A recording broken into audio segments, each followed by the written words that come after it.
안녕하세요. 사연에 빠지다의 DJ 민영입니다. 오늘도 두 가지 사연 준비되어 있는데요. 첫 번째 사연 시작하기 전에 구독과 좋아요 버튼 눌러주시고요. 그럼 오늘의 사연도 함께 시작해 볼게요. 안녕하세요. 저는 이제 초등학교 6학년 된 딸을 키우고 있는 아이 엄마입니다. 몇 해 전 암투병 중이던 남편이 죽고 홀로 아이를 키우고 있었어요. 우리 딸한테 아빠를 만들어주려고 정말 친절하고 잘해주는 남자를 만나 재혼을 했는데 이 재혼으로 인해서 제 딸 인생을 망칠 뻔하고 평생을 후회하면서 살 정도로 너무 큰 실수를 할 뻔했어요. 사연을 듣는 여러분들은 제발 좋은 사람 잘 고르고 만나서 저처럼 후회하는 일이 없었으면 하는 마음으로 이 사연을 보내요. 사실 전 재혼 생각이 하나도 없었어요. 전 남편을 정말 사랑했기에 남편이 죽을 때 충격이 너무 컸거든요. 살고 싶은 마음이 하나도 없었는데 우리 딸 수진이가 아니었으면 그냥 전 자살을 했을 거예요. 나만 바라보고 있는 딸 때문에 더 악착같이 돈도 벌고 살아갈 힘을 얻었습니다. 전에는 대기업에서 인정받는 직원이었고 돈도 꽤 많이 벌었어요. 딸 키우면서 회사 생활을 하는데 남편이 적극적으로 도와줘서 무사히 맞벌이를 할 수 있었답니다. 다 남편 덕이었어요. 아이 픽업도 잘해주고 절 위해서 밥도 곧잘 해주었고요. 또 청소며 음식물 쓰레기 버리는 거, 분리수거까지 제가 말하지 않아도 알아서 정말 잘 도와줬었어요. 얘기하니까 또 보고 싶네요. 점점 피곤해하는 날이 늘어가는 것 같았지만 크게 내색하지 않아 나이 들어서 그런가 보다 하고 몸보신할 수 있는 음식도 해주곤 했었는데 생각해보니 그렇게 먹고 자주 탈도 나고 힘들어 했었네요. 전 항상 남편한테 의지했던 게 많았어요. 힘들다는 제 투정에 항상 저를 안아주고 달래주곤 했거든요. 참 다정한 사람이었어요. 근데 언젠가부터 남편이 자주 코피를 흘리고 조금씩 어지러워해 건강검진을 받게 했는데 골수암이라고 하더라고요. 이미 상당히 진행이 됐다고. 이 정도면 본인 스스로도 몸이 안 좋다는 걸 많이 느꼈을 텐데 너무 늦게 왔다고요. 남편한테 물어보니 몸이 안 좋다는 걸 1년 전부터 느끼고 있었다고 해요. 그런데 그냥 몸살 기운이겠지, 나이가 들어서 그렇겠지 하다 점점 겁이 나고 무서워서 차일피일 검사를 미루고 있었대요. 괜찮을 거야, 괜찮겠지 하면서요. 근데 점점 진통제도 듣지 않고 보약을 먹어봐도 아무 효과가 없던 차에 제 등살에 못 이겨 검사를 받았더니 골수암 진단을 받은 거였어요. 담담하게 저를 위로했었지만 사실 남편 스스로 자책도 많이 하고 많이 힘들었던 것 같아요. 골수암 4기인 상태에서 무슨 손을 쓸 수 있었겠어요. 얼마 안 되어 남편은 죽었고 저는 제 딸 수진이 때문에 버티고 버텨서 지금까지 올 수 있었던 것 같아요. 제 딸은 몹시 착하고 일찍 철이 들어버려서 저한테 응석을 부리지도 뭘 사달라고 떼를 쓴 적도 없어요. 그냥 다른 또래 아이들처럼 은석바지로 자라주면 좋겠는데 도리어 제가 힘들어 보이면 딸이 와서 저를 꼭 안아주며 힘내라고 저를 달래주곤 했어요. 차라리 딸이 빨리 커버리지 않았으면 항상 제 옆에 있었으면 할 정도로 저도 수진이 때문에 위안을 많이 받았습니다. 저 혼자 딸을 키우면서 회사를 다니려니 정말 너무 힘들었어요. 남편의 빈자리가 더 많이 느껴지더라고요. 언제까지고 친정 부모님께 신세지기도 너무 죄송했고요. 전 샌드위치 가게를 시작했어요. 음식 솜씨가 있는 편이었기 때문에 대기업에서 일했던 적성을 살려 마케팅도 신나게 하고 특이한 레시피와 모양으로 소문나서 3개월쯤 지나니까 장사가 잘 되기 시작했어요. 시작한 지 3개월 만에 초기 투자 비용보다 더 벌었으니까 어찌 보면 제 운도 그렇게 나쁘지는 않았던 것 같아요. 가게를 하면서 직원들도 생기니까 딸 키우는데 조금 시간적 여유가 생기더라고요. 한 번은 딸이랑 같이 차를 타고 등교하러 가는데 아빠랑 같이 등교하는 애들을 정말 부러운 듯 보고 있는 걸 봤어요. 말은 하지 않았지만 아빠가 많이 보고 싶은 눈치였죠. 수진이도 아빠가 보고 싶은 모양이구나. 나도 많이 보고 싶어. 아빠가 보고 싶으면 참지 말고 보고 싶다고 얘기해도 돼. 아빠 얘기한다고 해서 엄마 슬퍼하지 않아. 엄마 슬플까봐 아빠 얘기 안 하는 거야? 아빠가 보고 싶지만 아빠 얘기하면 엄마 얼굴이 그늘이 내리는 것 같아서 아빠 얘기하면 할수록 아빠가 더 보고 싶더라고. 난 그런 거 싫어. 엄마가 슬프면 내가 더 슬퍼, 엄마. 혹시 엄마가 재혼했으면 하고 생각해 본 적 있어? 엄마, 난 엄마가 좋아하는 사람 있으면 재혼했으면 좋겠어. 나도 아빠 생기면 좋으니까. 아빠한텐 미안하지만 나는 엄마가 외로운 게 더 싫어. 애가 너무 성숙해져 버린 게 더 마음이 아프더라고요. 친정 부모님도 계속 재혼을 하는 게 좋지 않겠냐고 하시면서 수진이는 우리가 키워주겠다고 하시더군요. 가장 중요한 건 수진이가 한 가족으로 받아들일 수 있는 사람을 찾는 거였어요.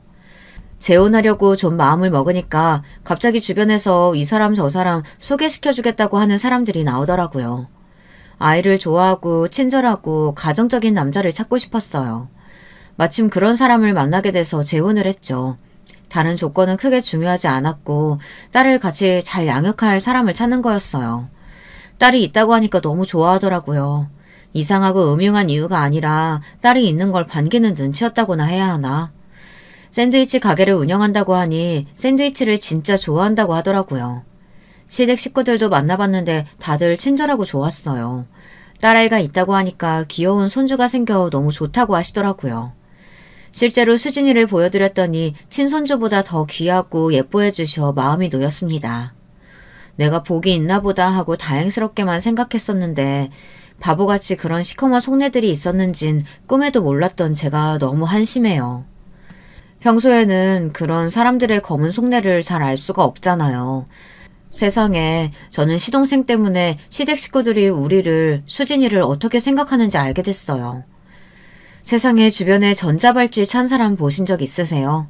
전 그런 범죄자가 시동생인 줄 알았으면 절대 우리 수진이를 데리고 시댁에 가지 않았을 거예요. 평소에 너무 젠틀하고 우리 수진이를 얼마나 예뻐해주는지 정말 고마웠답니다. 이런 예쁜 조카가 생겨서 너무 기분 좋다고 용돈도 주고 집안 구경, 동네 구경도 시켜줬어요. 너무 친절해서 수진이도 금방 마음의 문을 열었어요. 이제 정말 한 가족이 된 것 같고 내심 속으로 너무 감격이었어요. 근데 너무 섣부른 판단이었더라고요. 꿈에도 생각 못했었는데 새 가족이 생겼으니 가족 사진을 찍자고 하시더라고요. 가족 사진 찍어보신 적 있으세요?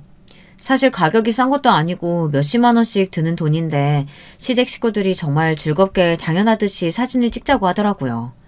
거실에 걸린 가족 사진을 보면서 이제 드디어 수진이한테도 정말 가족을 만들어줬다는 사실에 진짜 뿌듯했어요. 친정 부모님께도 찍은 사진을 보내드렸는데 제대로 가정을 이룬 것 같다며 정말 좋아하셨죠. 정말 아무 문제 없고 평화롭기만 한 일상이었는데 문제가 드러나는데 그렇게 오래 걸리지 않더군요. 가족이 됐으니 자주 모여야 한다면서 일주일에 한 번씩 수진이를 데리고 시댁에 뵈러 갔거든요. 시동생이 자주 방으로 데려가 같이 게임도 하고 공부도 가르쳐주곤 했어요. 시동생이 영어도 잘해서 과외 받아도 되겠다 싶을 정도였거든요. 근데 하루는 수진이가 얼굴이 새하얗게 질려서는 저한테 오더라고요. 제 뒤에 숨어서 덜덜 떠는데 느낌이 이상했어요. 애가 땀도 흘리고 엄마 빨리 집에 가요. 빨리요. 계속 이렇게 집에 가자고 보챘어요. 뭔가 무서운 걸 보고 놀란 것처럼 울먹거리고 너무 긴장해 있더니 나중에는 슬슬 열이 나더라고요.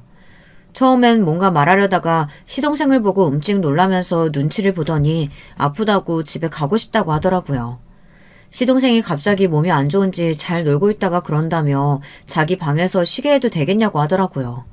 순간 애가 제 옷을 콱 움켜쥐고 덜덜 떨길래 뭔가 잘못됐다는 생각이 들었어요. 집으로 가겠다고 하고 빨리 시댁에서 나왔어요. 남편은 저녁 먹고 오라고 하고 저희끼리 나왔는데 시동생은 수진이가 걱정된다고 하면서 집까지 굳이 데려다 주겠다고 하는 거예요. 괜찮다고 2번이나 거절했는데도 계속 데려다 주려고 하는데 수진이가 너무 불안해하는 것 같아 정말 괜찮다고 하고 빨리 나왔어요.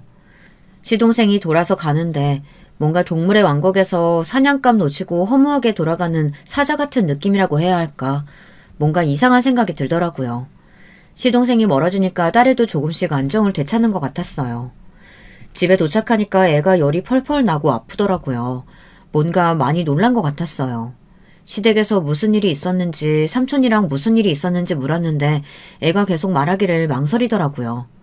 속 깊은 애가 자기로 인해서 행복한 가정에 문제가 생기면 안 됐다고 생각한 건지 편하게 말 못하고 꾹 참고 있는 게 보여 네가 행복하지 않으면 절대 행복한 가정이 될 수 없는 거라고 얘기해줬더니 펑펑 울더라고요.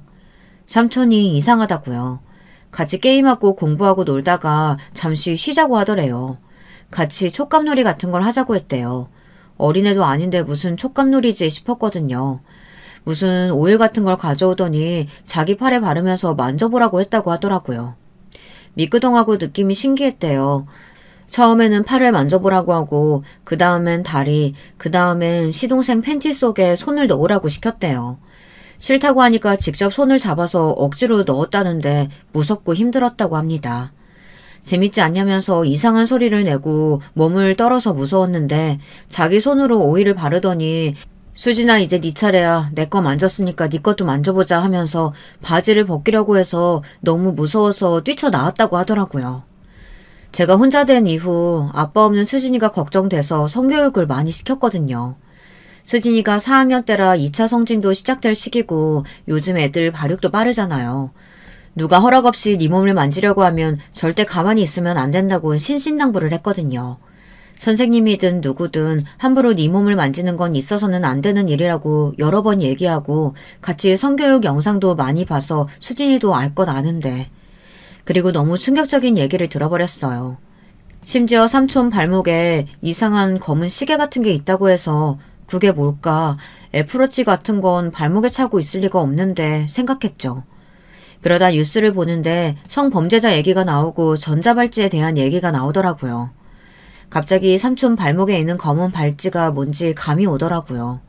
설마 했는데 전자발찌 사진을 캡처해서 삼촌이 발목에 차고 있던 게 이거냐고 물어봤더니 맞다고 하더라고요.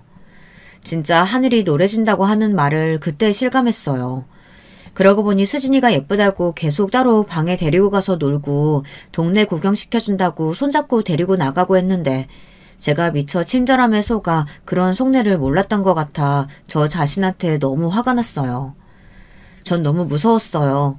수진이마저 잘못된다면 전 세상 살 이유가 없는데 수진이를 위해서 가족을 만들어주고 싶었을 뿐인데 그게 수진이를 너무나 위험하게 만들었다고 생각하니까 정말 제 자신이 너무 한심스럽더라고요. 애를 안심시키고 재웠어요.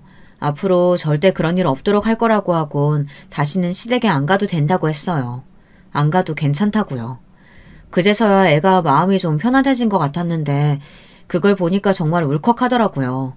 애가 얼마나 마음을 졸였으면 그리고 그 삼촌은 좀 아픈 사람이니까 엄마가 없을 때 보게 되면 주변에 도움을 요청하거나 엄마한테 바로 전해달라고 했어요. 집이 멀어서 마주칠 일은 없겠지만 꼭 상대하지 않아도 된다고 확실히 말해뒀어요. 남편이 집에 돌아와서 수진이는 괜찮냐고 하며 동생이 정말 걱정을 많이 했다고 하더라고요. 전 남편에게 애가 왜 놀랐는지 아냐고 시동생이 한 일을 다 얘기했어요. 전자발찌 찬 건 왜 숨긴 거냐고 말이죠. 남편은 별일 아니었고 누명 써서 그렇게 된 건데 괜히 선입견 생기고 그럴까봐 걱정돼서 말을 안 했다고 하더라고요. 미성년자 성추행이나 강간해서 그렇게 된 거 아니냐고 하니 말을 못 하더라고요. 선입견? 아무 잘못도 안 했는데 나라에서 전자발찌를 채울 리가 없잖아요. 어떻게 딸 있는 나한테 그런 걸 속여요? 애가 시동생이 한 짓 때문에 놀라서 지금 얼마나 놀라고 식은땀 흘리고 알았는지 알아요? 자기 때문에 불화 생길까봐 말도 안 하려고 하는 걸 내가 한참을 구슬리니까 간신히 덜덜 떨리는 목소리로 말하더라고요. 어떻게 그런 걸 숨겨요? 생각 같아서는 경찰에 고발하고 싶은 걸 참은 거예요. 수진이는 다시 시댁에 데리고 가지 않을 거니까 그렇게 아세요. 어떻게 그런 천사 같은 맑은 얼굴로 그런 짓을 할 수가 있어요? 전 너무 무서워요. 만약에 내가 아무것도 모르고 계속 삼촌이랑 수진을 방치했다면 무슨 일이 생겼을지 정말 끔찍하다고요. 어떻게 애 말만 듣고 믿을 수가 있어? 병훈이 그런 애 아니야. 애가 순진하고 그래서 도리어 야가 빠진 여자애들한테 이용당한 거지. 요즘 여자애들이 얼마나 야가 빠지고 무서운지 몰라? 같이 좋아서 관계하고 성폭행 당했다고 돈 달라고 협박하고 안 되면 고발하는 세상이야. 내 동생 오해하지 말아줘. 그럴 애 아니야. 그럼 수진이가 거짓말한다는 거예요? 말은 속여서 할 수 있을지 몰라도 애가 너무 놀라서 덜덜 떨고 열나는 저 상황은 어떻게 설명할 건데요? 애가 얼마나 놀랐으면 저러냐고요. 수진이를 정말 딸처럼 생각한다면 당신 이러면 안 되는 거예요. 수진이가 아빠가 생겨서 얼마나 좋아했는데 당신은 당신 동생 편만 드네요. 남편은 곧장 시댁에 전화를 하더라고요. 시어머니한테 다짜고짜 병훈이가 수진이를 좀 만진 것 같은데 병훈이 좀 바꿔달라고 하더라고요. 시어머니는 전화를 받아서는 오해다. 절대 그런 거 아니다. 병훈이가 수진이한테 심하게 장난친 것 같다고 수진이가 좀 그래서 놀란 거다. 앞으로는 그런 일 없게 하겠다. 이렇게만 말씀하시더라고요. 전 시어머니한테 자기 성기를 만지게 한 게 무슨 장난이냐고 말씀드리니까 한동안 대답이 없으시더니 그게 무슨 말이냐. 애 말을 다 믿는 건 아니지 않느냐고 하시더라고요. 어린애 장난을 너도 그렇게 심각하게 받아들이면 곤란하다고 하시더라고요. 이제 우리 가족인데 칠면감을 표현한 걸 그렇게 받아들이면 어떡하냐고 하더라고요. 그건 어린애 장난이 아닌 것 같다고 말씀드리니까 어이가 없다고 하시더라고요. 다 큰애 가족으로 받아들일 때는 정말 큰 결심하고 받아들인 건데 앙큼하게 그런 거짓말을 하다니 진짜 어이가 없다고요.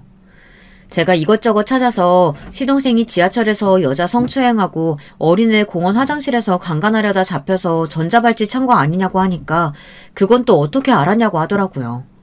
처음에는 큰소리 치다가 다 오해라고 하며 얼버무리려고 하시더군요.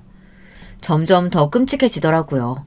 이런 집안에서 우리 수진이가 멀쩡하게 잘 자랄 수 있을지 생각하니 눈앞이 캄캄해졌어요. 다음 주에 수진이는 친정집에 맡기고 시댁에 갔어요. 시동생은 왜 수진이는 안 데려왔어요? 아직도 아프냐 하더라고요. 정말 면전에 쌍욕을 박아주고 싶었는데 간신히 참았어요. 이런 범죄자 새끼. 속에서 이런 욕밖에 나오지 않더라고요. 계속 수진이를 보고 싶다고 하며 저희 집에 찾아오겠다고 해서 도저히 못 참고 얘기했어요. 수진이가 앞으로 이 집에 오는 일은 없을 거예요. 그날 있었던 일 수진이한테 다 들었거든요. 제가 문제 삼지 않는 건 우리가 아직 가족이라고 생각하기 때문이에요. 수진이한테 더 이상의 관심 갖지 않았으면 좋겠네요. 다시 수진이랑 만날 일도 없겠지만 우리 집으로 찾아오지도 마세요. 한 번만 더 이상한 짓 하면 내가 절대 용서 안 할 겁니다. 식탁에서 일어서서 나가는 제 뒤로 이야기하더군요. 친조카도 아닌데 좀 만진 게 뭐 대수냐고 하더라고요. 순간 정말 머리를 총으로 맞은 것 같았어요. 저러니까 범죄자가 되는 거구나. 시댁에 조금도 있고 싶지가 않더라고요. 시어머니는 잠시 당황하더니 급하게 말을 바꾸더라고요. 예, 네 형수 놀라는 거 안 보이니? 누가 들으면 짐신인 줄 알겠다. 애미야, 네 시동생이 실수로 한 말이니까 마음에 담지 마라. 실수가 아닌 것 같네요. 앞으로 절대 수진이가 이 집에 오는 일 없을 거니까 그렇게 하세요. 어릴 때는 귀신 얘기를 들으면 너무 무서워서 화장실도 잘 못 가고 그랬어요. 살면서 귀신을 혹시나 보게 될까 정말 걱정을 많이 했었거든요. 근데 지금은 귀신이 아니라 정말 사람이 너무 무서운 것 같아요. 어떻게 사람의 모습을 하고 저런 말과 행동들을 할 수 있는지. 진짜 무슨 악기에 씌인 것처럼 다른 사람 상처 주는 일들을 아무렇지 않게 할 수 있는 걸까요? 그래도 저는 어렵게 한 결혼이다 보니 결혼 생활을 유지하고 싶었어요. 그래도 남편은 좋은 사람이라고 생각했거든요. 그 시동생과의 불미스러운 일이 있고 나서부터 수진이가 자주 아프기 시작했어요. 원래 잔병치레가 좀 있는 편이었지만 이렇게 자주 열이 나서 알아눕고 힘들어하지는 않았거든요. 전 남편을 병으로 보냈던 저는 점점 마음이 조여오는 것만 같았어요. 시동생이 더 원망스럽고 작은 일에도 날이 서 있었어요. 시댁에 일주일마다 가야 하는 것도 점점 고역으로 느껴지더라고요. 그 성범죄자와 그를 옹호하는 가족들의 모임 같기만 했거든요. 정말 메스꺼웠어요. 특히 시동생이 수진이 보고 싶다란 말을 저 들으란 듯이 할 때는 정말 젓가락으로 찔러버리고 싶은 충동이 느껴질 정도였죠. 저 들으란 듯이 일부러 자주 얘기하더라고요. 시동생과 자주 부딪히면서 시어머니 태도도 많이 달라졌어요. 마냥 친절하고 따뜻한 분인 줄 알았는데 그 아들만큼이나 사이코패스 같은 언행을 하기 시작하고 저를 도발하기 시작했어요. 식사하고 같이 다들 앉아서 거실에서 TV를 보다 이혼한 부부 얘기가 나왔거든요. 부인이 바람펴서 남편이 괴로워하는 내용이었는데 너는 이혼할 때 뭐 때문에 했냐? 혹시 바람펴서 이혼한 건 아니지? 너도 꽤나 남자 꼬시고 다녔을 것 같은데 지금 와서 뭐 숨길 거 없잖아. 한번 말해보렴. 네 남편이 너무 목석 같아서 좀 불만이지 않니? 전 남편 아파서 사별했다고 말씀드렸었는데 혹시 안 믿으시는 건가요? 전 누구처럼 거짓말하고 결혼하진 않습니다. 남편 친절하고 저한테 잘해주니까 걱정 마세요. 남편한테 불만은 없습니다. 그럼 뭐 우린 속인 게 있다는 말처럼 들리는구나. 우리가 뭘 속였는데 참나. 전 수진이 챙기러 가야 해서요. 먼저 일어나 보겠습니다. 이렇게 불편한 대화도 자주 오고 가고 시댁에 가는 게 점점 더 싫어지더라고요. 수진이는 점점 시댁에서 그 일을 당하고 간 이후로 체중도 빠지고 입맛도 잃어가는데 그렇지 않아도 속상한 저한테 시댁에 가는 건 고문이나 마찬가지였어요. 그래서 시댁에 가는 걸 아예 빠지게 됐어요. 아이도 신경 쓰이고 저도 그 집에 안 가니까 좀 살겠더라고요. 하루는 가게 일하던 중간에 나와서 수진이를 데리고 집에 들어가려는 찰나에 시동생을 만났어요. 꼭 수진이 학교 마치고 가는 시간을 알고 벼르고 있었던 것 같은 느낌을 지울 수가 없었어요. 정말 끔찍하더군요. 왜 여기까지 와서 기다리고 있었는지. 다시는 오지 않았으면 좋겠다고 하니 알았다고 하고 돌아가는데 수진이를 지그시 쳐다보고 가더라고요. 애는 이미 겁에 질려 있었어요. 도저히 안 되겠다 싶어서 집에서 30분 거리인 친정에 수진이를 맡겼어요. 아무래도 불안하더라고요. 시댁에 가서 가족들 다 있을 때 얘기했어요. 시동생이 수진이 찾아오지 않게 해달라고 말이에요. 시동생은 뭔가 오해가 있어서 그런 것 같아 풀려고 했다고 말했습니다. 오해 풀 생각도 하지 말고 수진이 곁에 절대 오지 말라고 하니 시어머니는 또 난리가 나셨더라고요. 전과가 있어서 네가 그러나 본데 누명 쓴 거라고 한참을 또 얘기하시더라고요. 그런데 그 전과 있는 거 얘기 안 했다고 이렇게 사람 마음을 무시하고 못살게 구면 어떻게 하냐고 하시더라고요. 어머니, 시동생이 촉감놀이 하자고 하면서 자기 몸에 오일 발라서 몸 이곳저곳 만지게 하고 자기 성기도 주무르게 만든 것도 모자라서 수진이 성기도 만지려고 했는데 그것도 알고 얘기하시는 건가요? 뭐? 성기를 만지려고 했다고? 설마 그렇게 애쓰려고 장난 좀 친 걸 가지고 수진이가 거짓말한 거 아니냐? 우리 착한 아들이 그럴 리가 없다. 만지게 하고 신음소리까지 내는 통에 수진이가 그때 놀라서 한참을 떨었어요. 제가 다시 신고하지 않은 걸 감사하게 생각하셔야 할 거예요. 시동생 전자팔찌가 아니라 은팔찌 차게 해드려야 실감하시겠어요? 오늘 저희 아파트 앞까지 찾아왔더라고요. 저한테 아무 말도 없이요. 만약 제가 오늘 수진이 데리러 가지 않았으면 또 저희 딸한테 무슨 짓을 했을지 저는 지금 생각해도 다리가 후들거려요. 호의든 호감이든 말도 안 되는 소리니까 다시는 우리 수진이 앞에 얼씬거리지 않게 해주세요. 아이씨, 쪽팔리게 다 떠벌리고 난리야. 피도 안 섞인 조카가 생겼다고 해서 좀 귀여워해주려고 했더니 진짜 개 까탈스럽게 구네. 진짜 왜 이렇게 팍팍하게 굴어? 어? 너도 그만해 임마. 장난이 너무 심하잖아. 애도 놀라고 지금 애엄마도 놀라서 예민한데 네가 계속 그렇게 장난치면 상황만 더 악화돼. 형수한테 그런 장난치지 마. 지금 장난이라고 했니? 라고 더 따지고 싶었지만 친정에서 전화가 왔어요. 아무래도 수진이 몸 상태가 좋지 않은 것 같으니 같이 병원에 좀 가보자고요. 열도 계속 나는데 코피까지 나고 계속 먹은 것도 토했다고 하더라고요. 저는 말도 없이 급하게 시댁을 나섰어요. 아빠는 링거라도 맞추자고 하셔 병원 응급실에 같이 갔습니다. 애는 힘이 하나도 없이 축 늘어져 있는데 눈물만 나더라고요. 아이를 위해서 재혼까지 했는데 내가 혹시 나를 위해서 재혼한 건가 하고 뭔가 한참 잘못돼도 잘못된 것 같다는 생각이 들더라고요. 소변 검사했는데 아무래도 이상하다고 하며 정밀 검사를 해봐야 할 것 같다고 하더군요. 간단한 검사일 줄 알았는데 전혀 간단하지가 않았어요. 다음날 의사가 불러 가보니 가족력을 물어보더라고요. 전 남편이 골수암으로 사망했다고 하니까 안타깝지만 소아암에 걸린 것 같다고 하며 정확하게 말하자면 림프성 백혈병이라고 보시면 된다고 하더라고요. 이게 대체 무슨 일인지 정말 정신을 차리기가 힘들더라고요. 남편은 저보다도 놀란 토끼눈이 되어 있더라고요. 친정아버지는 이럴 때일수록 저보고 정신 단단히 차려야 한다며 제 전남편은 그렇게 험악하게 보냈지만 우리 수진이는 아직 피워보지도 못했는데 불쌍해서 안 된다고 어서 꼭 낫게 하자고 하시더라고요. 그래도 같이 마음 아파해줄 사람이 있다는 거에 엄청나게 위안을 받았습니다. 그리고 남편도 지금 상황에 좀 놀라긴 했지만 저를 위해주고 곧 나을 거라고 얘기해줘서 다행이었어요. 저는 재혼한 지 얼마 되지도 않아서 이런 일이 생겼다고 싫어할 줄 알았는데 시댁에서도 빨리 나으라고 전화도 주시고 직접 얼굴 보러 시어머니가 찾아오셔서 내심 놀랐어요. 저를 보고 손을 잡아주시면서 아픈 환자보다 원래 주변에서 간호해주는 사람이 더 힘든 법이다. 가서 밥도 챙겨 먹고 집에서 좀 씻고 힘내라 얘야. 네가 힘들어하면 수진이는 10배는 더 힘들 거다. 저 작은 몸으로 병마랑 싸워서 이기려면 네가 밝게 마음먹고 악착같이 간호한 수밖에 없어. 이렇게 얘기해 주시더라고요. 정말 감동받아서 눈물이 다 나더라고요. 저는 좀 쉬라고 집에 보내고 남편이랑 당신이 직접 지켜보겠다고 하셔서 안심이 돼서 집에서 좀 쉬고 있었어요. 근데 친정아버지가 전화 오셔서 지금 어디냐고 소리를 치더라고요. 평소야 알던 목소리가 아니었어요. 아무리 큰일이 있어도 그렇게 고래고래 고함치실 분이 아니신데 전 너무 놀랐습니다. 남편이랑 시어머니가 수진이 좀 봐주겠다고 하셔서 잠시 집에 들러서 쉬고 있다고 말씀드렸더니 당장 집으로 오겠다고 하시더라고요.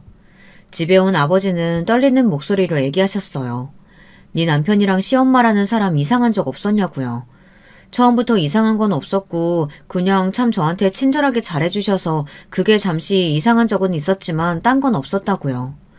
방금 병원에서 들었는데 시어머니랑 남편이 대화하는 소리를 듣고 너무 놀라서 바로 나오자마자 저한테 전화를 하셨다는 거예요. 그게 무슨 말씀이냐고 하니까 시어머니가 수진이 보험에 대해서 물어본 적이 있냐고 하더라고요. 좀 전에 왔을 때 치료비가 많이 들 텐데 나도 좀 보태주려고 하는데 보험이라도 들어놓은 게 있느냐고 물어봤다고 했거든요. 그래서 암보험 든 것도 이리저리 보장받을 게 좀 있긴 하다고 얘기했어요. 설마 하는 생각이 들더라고요. 아빠가 두 사람의 대화를 알려주셨어요. 내가 말했지? 산월댁만큼 용한 무당이 없다고. 진짜 보통 아니지 않냐? 딸에 있는 여자 골라서 결혼해야 우리 집에 있는 애군도 떨어지고 돈도 생길 거라고 했던 말이야. 원래 네 동생 때문에 우리 집에 애군이 가득했는데 딸 있는 여자 만나야 그것도 옮겨가고 돈도 챙길 거라고 했는데 아까 보니까 수진이 앞으로 된 보험이 많은 것 같더라. 의심사지 않게 잘 알아보고 돈 받으면 이리저리 필요하다는 핑계로 돈 받아서 바로 이혼해. 한 재산 챙기고 제대로 된 여자 만나서 다시 결혼하자. 내가 얼마나 놀랐는지 알아요, 엄마? 설마 그 무당 말대로 그렇게 될 줄은 꿈에도 몰랐어요. 어린 게 정말 불쌍하긴 한데 병훈이 때문에 그동안 우리가 얼마나 힘들었어요. 저 화상도 돈 받으면 나중에 요양원 같은 곳에 치워버리고 우리 이제 호강하면서 살아요. 당연하지. 내가 그 산월 무당집에 돈을 얼마나 갖다 바쳤는데. 정말 일이 안 풀려서 이번에 제대로 효과 없으면 이놈의 신당 다 불사질러 버리겠다고 했더니 이런 묘책을 알려준 거잖아.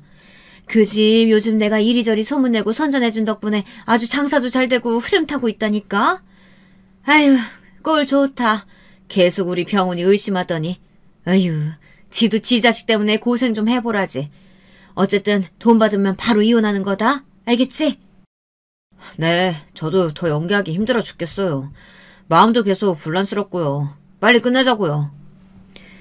대화 내용을 다 들은 저는 눈물만 나더라고요. 아빠는 저보고 정신 단단히 차리라고 하셨어요. 애도 아픈데 애엄마는 10배, 100배는 더 강해져야 하는 거라고요. 제가 무당이 우리한테나 수진이한테 해코지하면 어떻게 하냐고 하니까 그런 건 절대 걱정하지 말라고 하시더라고요. 바르지 않은 건 언제든 탈이 나게 되어 있는 거라고 하시면서요.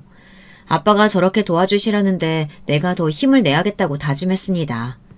저것들 청소는 아빠가 할 테니 너는 수진이 간호에 정성을 다해서 꼭 수진이 살려내려고 하셨어요. 저희 아빠가 원래 군인 생활을 하셨거든요. 오래 복무하셔서 경찰 중에도 아는 사람도 많고 기자나 법조계까지 인맥이 넓으세요. 한평생 바르게 근무하시고 얼마 전에 퇴임하셨는데 아빠가 저렇게 말씀하시니까 사실 저도 약간 겁나긴 하더라고요. 나중에 아빠한테 얘기를 전해 들었는데 정말 충격적이었어요. 경찰 일 하다가 잠시 쉬고 있는 지인한테 그 산월댁이라는 무당에 대해서 좀 알아봐달라고 부탁하셨나 봐요. 평소에 부탁 같은 거 하지 않으시는 분인데 사연을 들으시고 발벗고 나서주셨대요. 얼마 안 돼서 소재를 알아내셨는데 시어머니가 아주 문턱이 닳도록 왔다 갔다 하고 있는 모양이더라고요. 아버지는 그 지인 형사분이랑 같이 무당집에 가셔서 호통을 치셨대요. 어디 사술로 남한테 해를 끼치냐고요. 그런 짓을 하고 무슨 신이 도와주길 바라냐고 악기만 그득하게 불러 모아서 악의 신주가 되려고 하냐고 호통을 치셨다네요. 근데 웬걸 무당이 보자마자 엎드려서 죄송하다고 빌고 빌었대요. 그렇지 않아도 기도에 효험도 없고 점사도 잘 안 나와서 고민하던 차에 시어머니의 꾀임에 넘어가서 자기 집안의 애군을 좀 해결해주면 큰 돈도 벌 수 있게 해주고 손님들도 데려오겠다고 해서 애군을 다른 사람 집에 보낼 수 있도록 해줬는데 그 이후부터는 한 남자가 엄청 괴롭히고 점사도 방해하고 몸도 너무 아파서 그렇게 고통스러울 수가 없었다고 얘기하더라고요. 그래서 찾아오실 줄 알았다고 하는데 헛소리나 하나 싶어 더 큰 소리로 뭐라고 하셨대요. 제발 살려달라고 하면서 오신 김에 저 남자분도 제발 좀 데려가달라고 하더래요. 후배랑 같이 갈 거라고 했더니 허공을 가리키면서 저 환자복 입은 남자분이요. 아저씨 사위라는데요? 자살해서 돌아가셨고 딸이랑 부인이 너무 걱정돼서 못 가고 계신데요. 아파서 힘들어서 자살해서 죽었대요. 같이 있는데 너무 힘들어요. 좀 데려가 주세요. 그 말을 듣고 한참을 울었어요. 남편은 사실 암투병하다 너무 고통스러워서 병원에서 자살을 했어요. 고통도 고통이었는데 가족들이 자기 때문에 긴 시간 힘들어하다가 고통받을까봐 병원에서 사고가 난 척 위장했었는데 나중에 저한테 보내온 문자를 보니 사망보험금 받을 수 있게 다들 그냥 암투병하다가 사고 나서 죽은 걸로 알게끔 해놨더라고요. 보험회사에서조차도 의심하지 못하도록 정말 모든 게 치밀했어요. 차마 그 방법은 다른 사람한테는 알릴 수가 없었어요. 여기에도 대충 말하는 걸 이해해 주세요. 충격으로 정말 힘들었지만 주변 누구에게도 알리지 못하고 오로지 수진이 때문에 살았네요. 아빠한테도 그때서야 전 남편이 자살했다고 얘기해줬고요. 아빠도 듣고 정말 마음 아파하셨습니다. 전 남편이 우리 곁에 있다면 듣고 있겠지 하며 우리 수진이 좀 아프지 않게 해달라고 마음속으로 계속 빌었어요. 여보, 내가 정말 못 볼 걸 보여줬다. 그치? 수진이 덜 외롭게 아빠 만들어주려는 마음밖에 없었는데 난 왜 이렇게 사람 보는 눈이 없을까? 정말 미안해 여보. 우리 때문에 걱정돼서 못 가는 거라면 우리 수진이 아프지 않게 해주고 가. 당신한테 이러는 거 참 미안하지만 수진이마저 아파서 가버리면 나는 정말 못 살 것 같아. 어떻게든 좀 도와줘요. 아빠는 아는 지인분이랑 한참 상의를 하시더라고요. 다른 사람들이 들으면 아연실색한 내용들이었지만 아빠는 정말 열정적으로 참교육할 계획을 세우셨어요. 내 가족을 건드리면 신이고 사람이고 절대 용서할 수 없다고 하시면서요. 얼마 후에 병원에 있는데 시동생이 체포됐다는 소식이 들렸습니다. 인터넷에도 기사가 실렸더라고요. 전자발찌를 차고 있는 남자를 밀착 취재하는 내용이었는데 그게 시동생이었던 거죠. 지하철을 타고 다니면서 일부러 교복 입은 학생들 뒤에 서서 몸을 더듬고 치마 아래도 사진도 찍고 어른들한테는 절대 그런 짓 하지 않고 어리고 약한 학생들한테 그런 짓을 한다는 게 더 소름 끼치는 것 같아요. 잡힌 시동생의 휴대폰을 조사하니까 성추행하고 강간했던 동영상까지 많이 저장되어 있었고 심지어 몇몇 애들은 협박하면서 돈도 조금씩 뜯어내고 있었더라고요. 그리고 찍은 동영상들을 돈 받고 인터넷 사이트에 올리기도 하고요. 악질 중에 악질인데 우리 수진이가 저런 일을 당했을지도 모른다고 생각하니 정말 생각만 해도 끔찍했어요. 또 기자는 시동생 인터뷰를 해서 조카도 성추행하셨다고 하는데 사실이냐고 물어보더라고요. 아니, 피도 하나 안 섞인 애가 뭐가 조카야. 내 근육이 얼마나 괜찮은지 이리저리 만져보라고 한 거밖에 없어요. 그게 무슨 성추행이야. 오일 발라서 성기도 만지게 하시고 신음소리도 내셨다고 하던데요. 조카가 많이 놀랐다고 하던데 미성년자인 조카를 통해서 성적 만족을 얻으려고 하신 건 너무하신 거 아닐까요? 범법행위이신 거 모르십니까? 자세히도 들으셨네. 오래간만에 누가 만져주고 그럼 기분 좋아서 소리도 좀 낼 수 있고 그러는 거 아니에요? 제가 걔한테 직접적으로 뭐 한 게 없는데 그게 죄가 되나요? 피도 하나 안 섞인 사이에?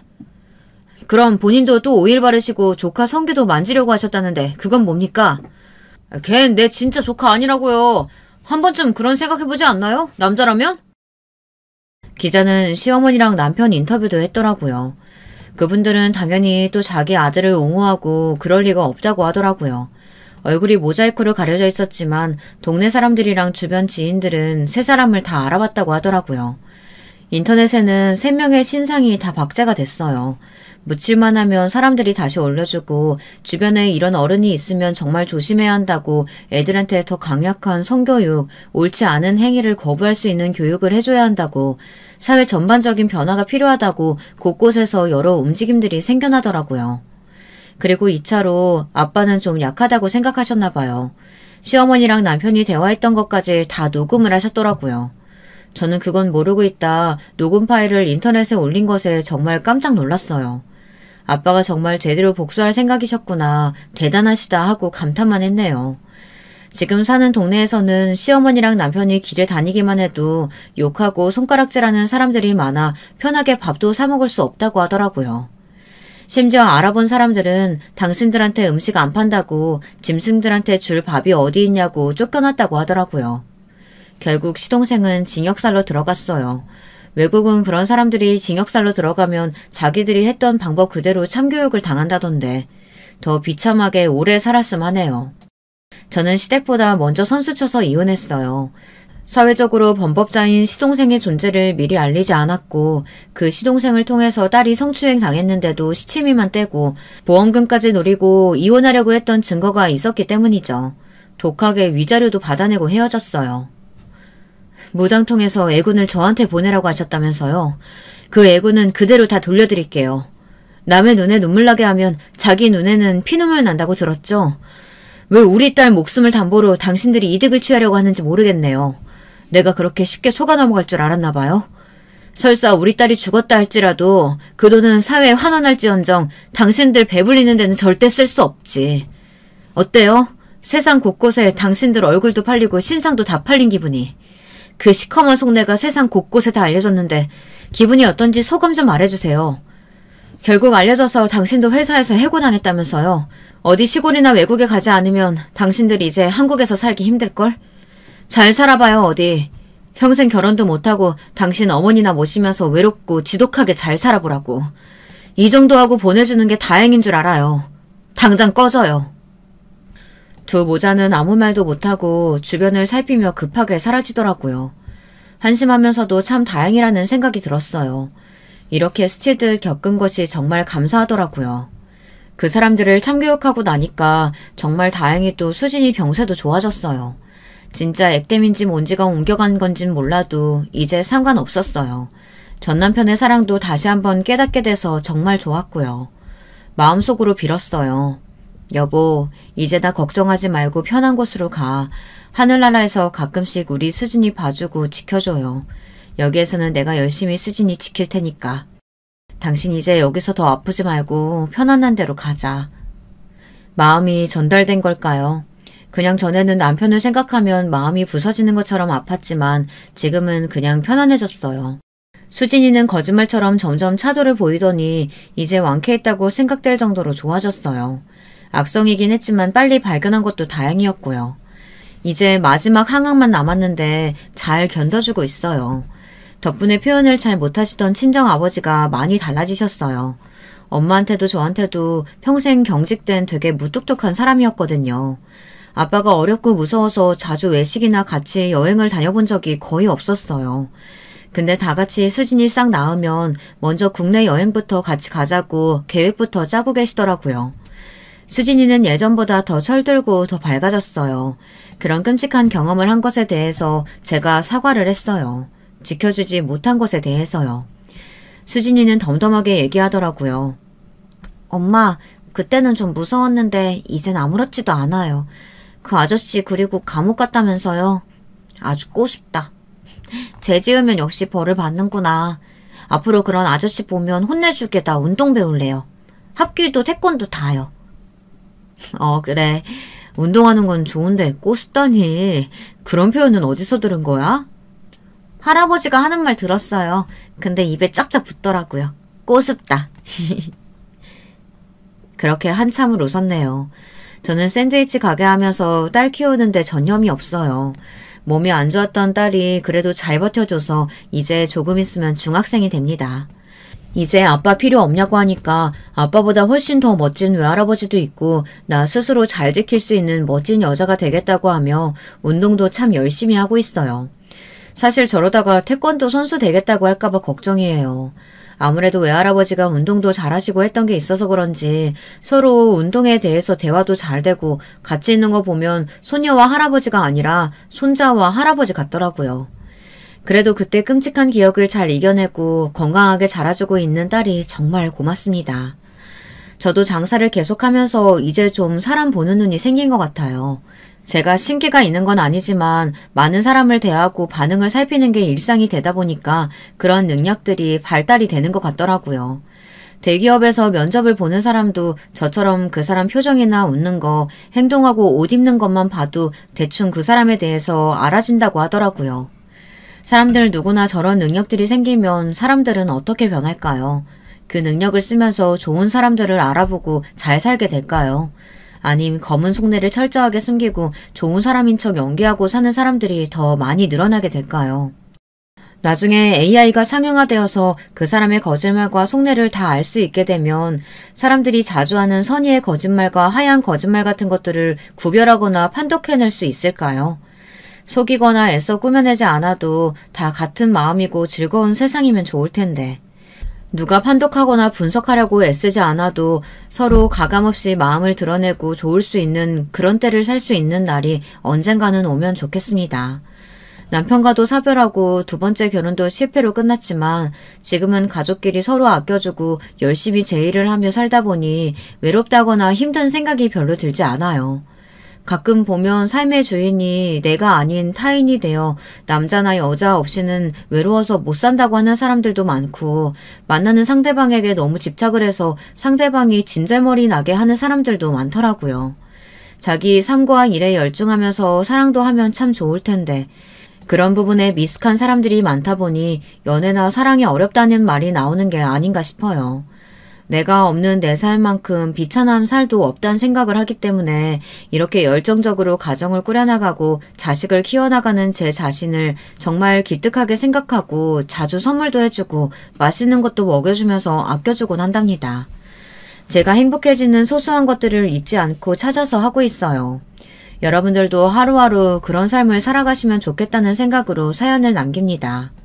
비하인드인데 아빠한테 호통 듣고 정신 차리신 그 산월댁인가 하시는 분은 남한테 해끼치며 사는 선택을 잠깐 하셨다가 크게 후회하시고 반성을 하셨대요.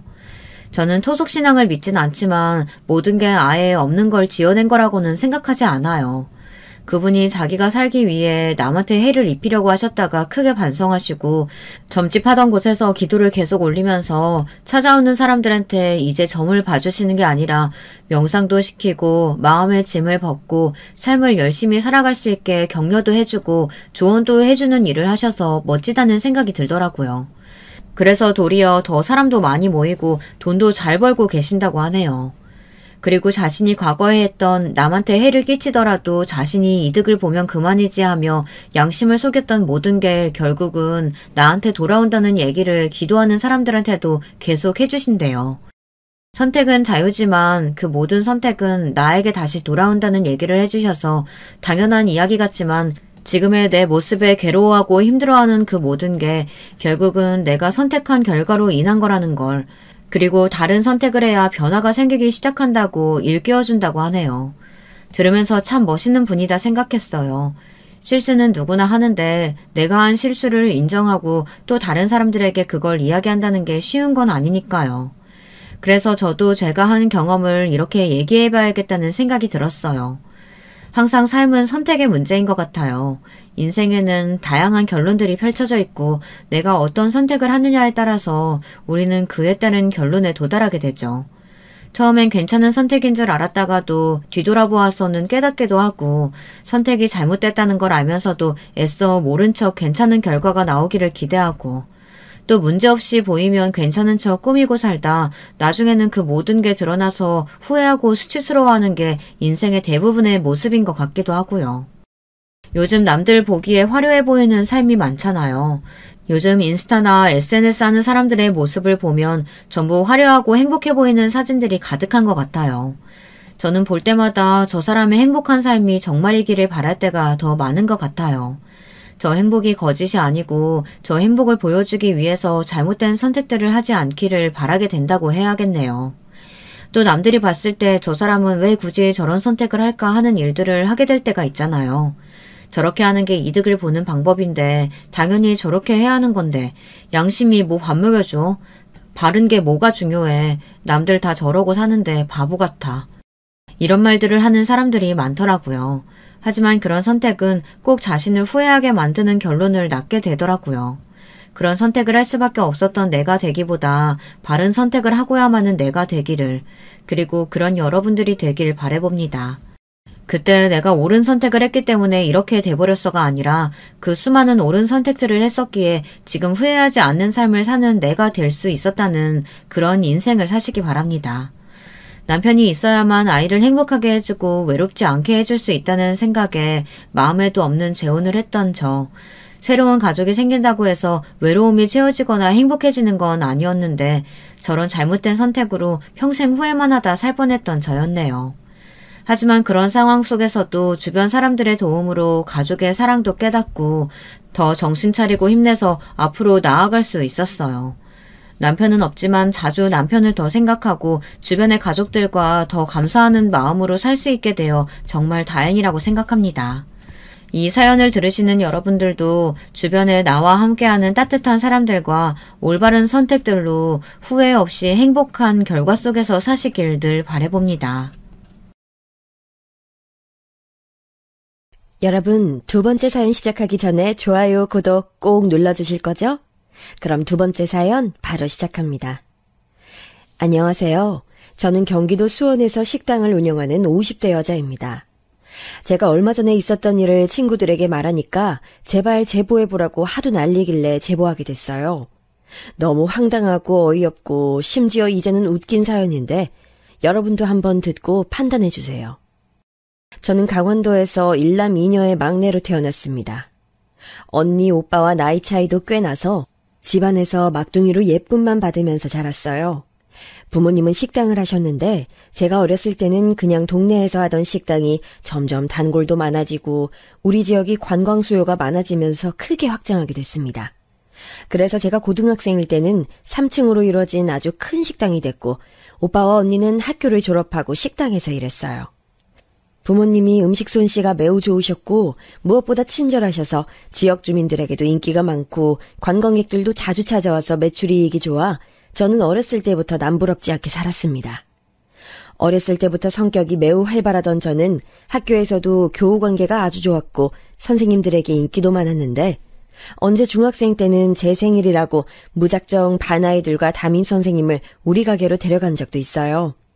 엄마는 제가 무작정 찾아갔기 때문에 당황하셨을 텐데 오히려 막내딸이 친구와 선생님을 데려왔다고 환대하며 음식들을 공짜로 내어주시기도 했습니다.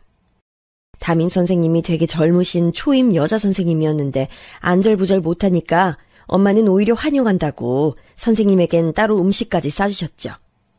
이러니까 저는 친구들에게 인기가 아주 많았고 동네에선 우리 집을 모르는 사람이 없었습니다.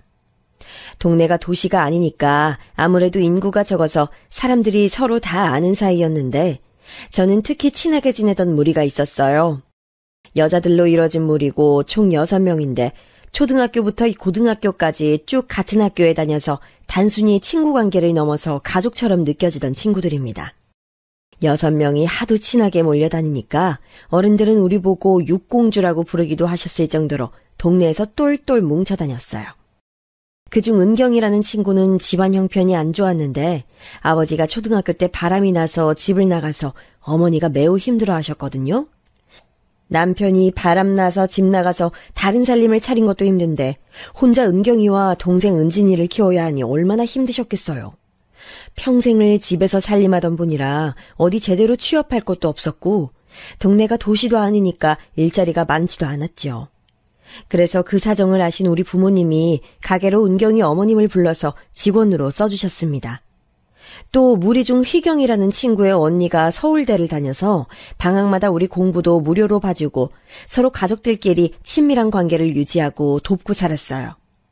명절 때는 시간 되면 우리 집으로 다 모여서 식당에서 크게 놀기도 하고 즐거운 학창시절을 보냈습니다. 그리고 저는 고등학교를 졸업하고 대학에 가지 않고 식당에서 일하려고 했는데 언니와 오빠가 무조건 대학을 가라고 하더라고요. 식당 돕는 것은 본인들이 할 테니 저보고는 대학에 진학해서 공부하라고 했는데 저는 좀 당황했습니다. 이럴 거면 미리 공부하라고 말을 했어야지 갑자기 대학 원서 쓸 때가 되니 대학에 가라는 거예요. 저는 안타깝게도 공부머리가 있지 않아서 고등학생 때도 펑펑 놀기 바빴거든요. 부모님도 저에게 공부에 대해 압박을 준 적도 없었기 때문에 당황했지만 특히 언니가 저에게 무조건 다른 지역에 가서 더 넓은 세상을 보라고 강력하게 주장해서 저는 경기도에 있는 어느 대학에 진학하게 됐습니다.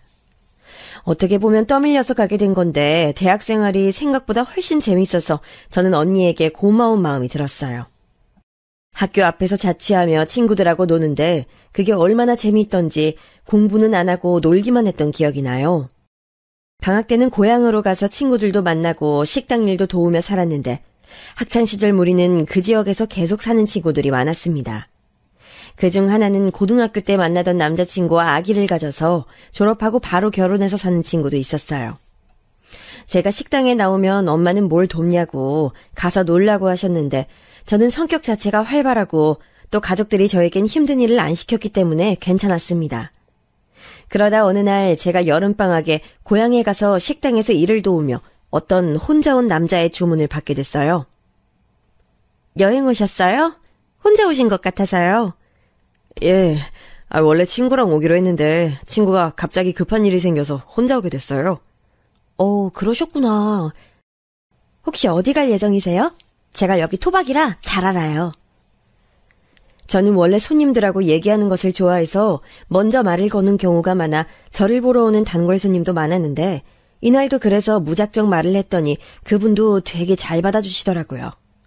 그래서 혼자 왔겠다, 식당에 사람도 없겠다, 앞에 앉아서 대화하는데 얘기가 굉장히 잘 통했습니다. 얼굴도 잘생겼는데 대화까지 잘 되니까 전 너무 좋아서 같이 여행하자고 했어요. 지금 생각해보면 미친 짓 같은데 그때는 저도 어려서 가능했던 일 같습니다. 그렇게 종일 여행하게 됐는데 진짜 놀랐던 점이 있었어요. 바로 그 남자와 제가 같은 학교에 다닌다는 사실이었습니다. 그 소리를 듣고 너무 놀라서 길을 걷다 소리를 지를 정도였는데 전공은 달라서 단과대가 달랐지만 그래도 같은 학교에 다닌다니까 저는 그게 뭐라고 그렇게 기쁘더라고요.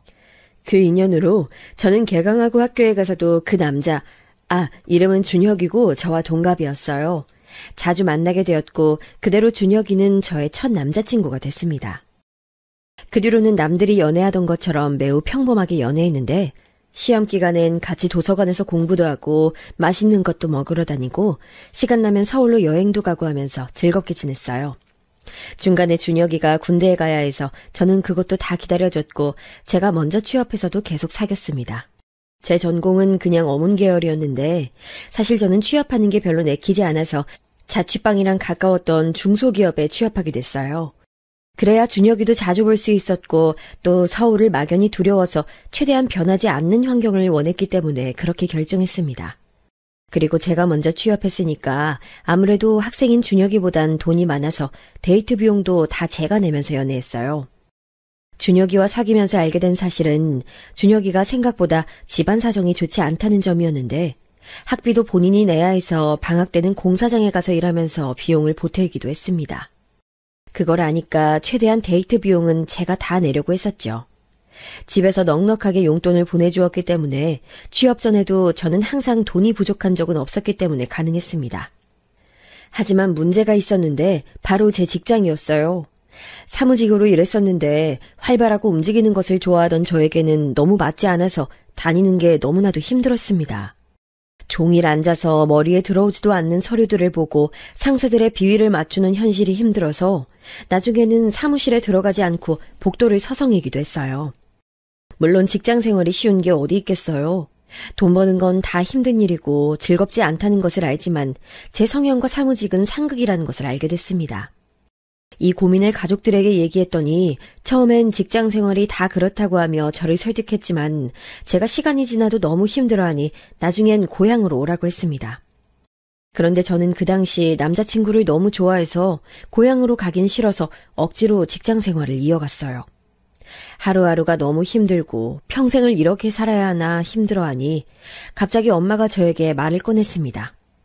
안 그래도 가게가 잘 돼서 분점을 내려고 하는데 저보고 운영해보는 게 어떠냐는 말이었어요. 언니와 둘이 경기도에서 자리를 잡으라고 하더라고요. 저는 싫을 이유가 없었기 때문에 언니와 함께 대학을 나온 수원에서 같이 가게 분점을 열어 운영하게 됐습니다.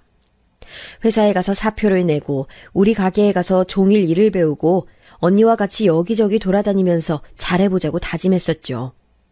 그렇게 가게를 열게 됐는데 확실히 유명한 가게의 분점이고 우리가 사장님의 딸들이라니까 다들 믿고 와주셨고 특히 여행 가서 먹었는데 이제 집 근처에서 먹을 수 있다고 좋아한 분들도 많았습니다. 부모님의 식당 운영 방식인 친절함과 청결함을 유지하려고 너무나도 노력했고 그게 손님들도 느껴지셨는지 가게는 생각보다 더 잘 됐어요. 남자친구는 졸업하고 직장에 취업했는데 거리가 멀지 않아 서로 학생 때보다 더 자주 만났죠. 그러다 언니가 소개로 형부를 만나 결혼했는데 형부의 직장이 서울이라 언니도 서울로 가게 됐고 자연스럽게 제가 식당의 사장님이 됐습니다. 언니가 없으니까 더 정신 차리고 일하려고 노력했고 저는 사무직보다 자영업이 잘 맞았는지 가게 매출도 좋았어요. 남친도 우리 가게로 와서 저를 많이 도와줬고 고향에서 부모님이 오셔서 봤을 때도 제가 운영을 잘하고 있다고 마음에 들어 하셨죠. 그렇게 3년 정도 지나고 식당도 자리 잡게 돼서 저는 남자친구에게 결혼하자고 제안했습니다. 남자친구네 집안 사정이 좋지 않다는 것은 저도 알고 있었지만 그때는 제가 어디 가서 이런 남자를 만나지 못할 거란 생각이 강했어요. 남자친구는 본인 집이 돈이 없다는 걸 알고 있었고 그것 때문에 저에게 결혼하잔 말을 못하는 것 같아서 제가 먼저 말을 꺼냈어요. 제가 결혼하자고 하니 남자친구는 너무 놀라면서 그래도 되냐고 묻더라고요. 저는 어차피 우리 집이 잘 살고 나도 능력 있는데 굳이 남자친구까지 잘나지 않아도 된다고 생각했고 연애할 때 다른 여자한테 눈 돌리지 않고 한결같은 모습이 참 마음에 들었습니다. 남자친구와 고향에 가서 인사했더니 부모님도 서글서글한 남자친구를 마음에 들어 하셨어요. 언니와 오빠도 남자친구를 마음에 들어 했고 저는 다행이라고 생각했죠. 그런데 남자친구네 집을 처음 방문했던 날 저는 너무 깜짝 놀랐습니다. 집안 사정이 안 좋다는 것은 이미 알고 있었지만 이 정도로 안 좋을 줄은 몰랐거든요. 그래도 티를 내면 안 되니까 최대한 웃으면서 들어갔는데 집은 반지하였고 어머니는 아프셔서 누워 계셨습니다. 남자친구에겐 남동생도 한 명 있었는데 나이 차이가 꽤 나서 그때 당시 고등학생이었어요. 우리 집에선 남친이 온다고 부모님이 음식도 바리바리 준비하시고 환대했는데 남친 집은 제가 갔는데 아무것도 준비되어 있지 않았습니다. 어머님이 아프셔서 누워 계시고 아버지는 일하러 가셨다 방금 퇴근했다고 미안하다 했는데 사실 이해는 했지만 기분이 좋지는 않았어요. 그래도 웃으며 인사드리니 아버님은 대놓고 저에게 결혼해도 집을 못 해주는데 어떡하냐고 하더라고요. 저는 그냥 웃으며 대답하지 않았고 그렇게 그날 집으로 돌아갔는데 많은 생각이 들었습니다. 엄마와 아빠는 남자친구네가 사정이 안 좋은 것은 알고 있었지만 제가 자세히 설명한 적이 없어서 이번에 인사 갔다 온 후기를 궁금해하셨어요. 그런데 저는 부모님에게 자세하게 알리기도 전에 이미 마음속으로 결혼이 조금 꺼려졌습니다.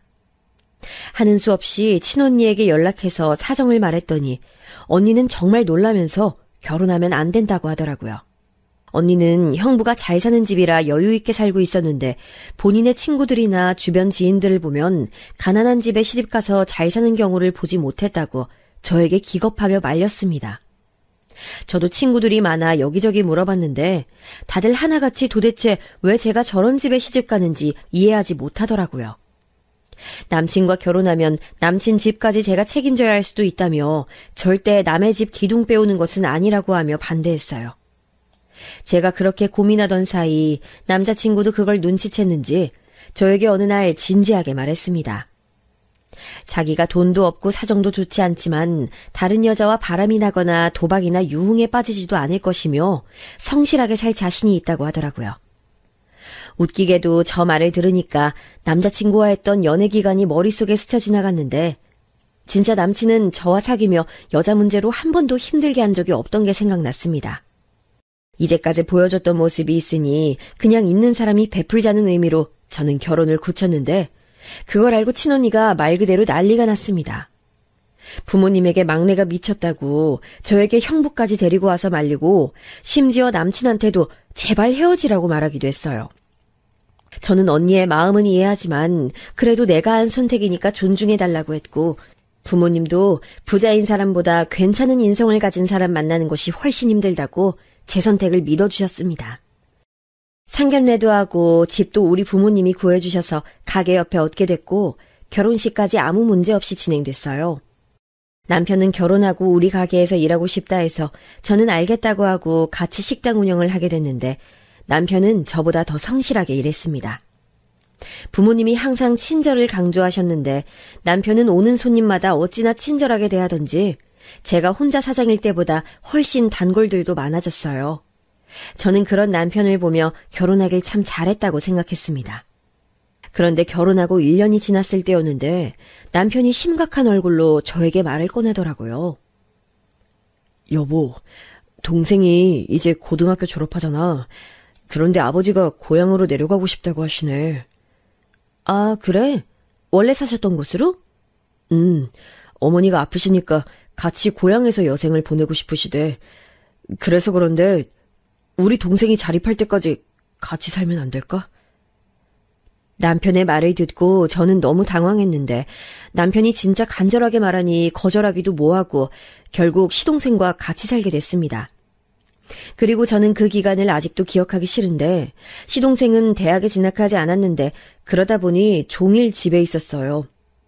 집은 제가 쉴 수 있는 공간인데 집에 가도 불편해서 쉬는 것 같지 않았고 시동생은 심지어 집에서 계속 게임에 빠져서 나가지도 않았습니다. 먹은 것을 설거지도 안 했고 청소는 무슨 집안을 쑥대밭으로 만들기 부지기수였어요.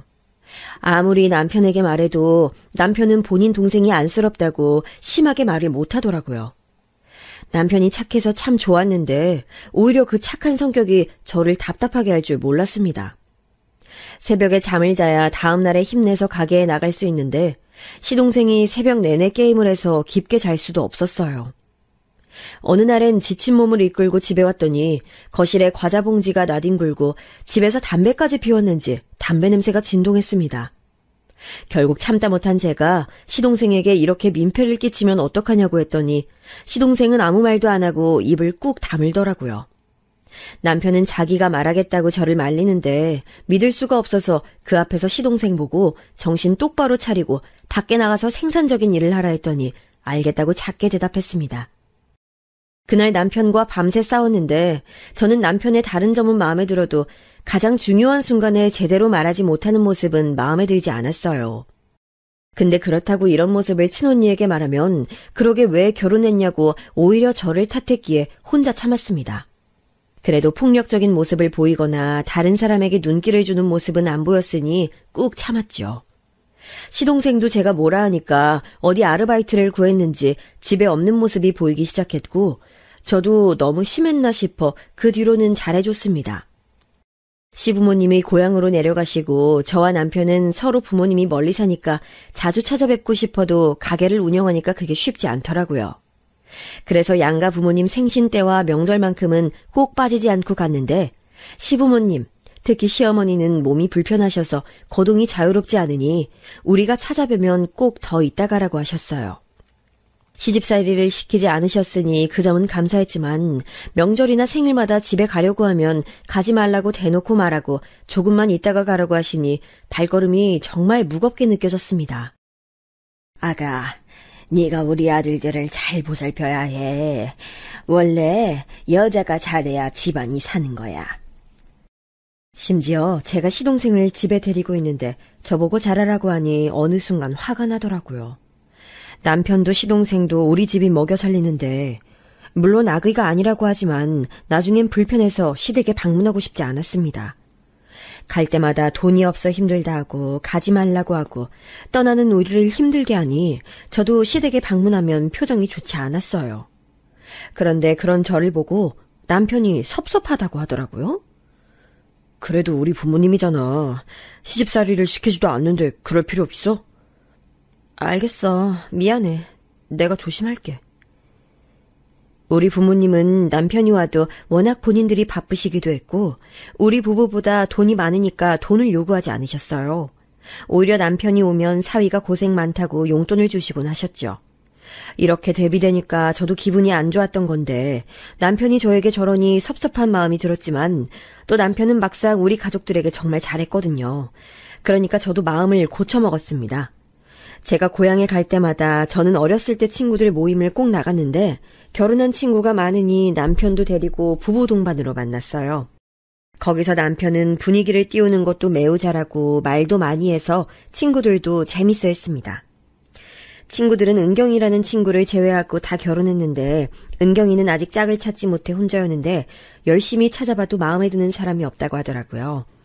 저는 기다리다 보면 인연이 찾아온다고 하며 위로했습니다.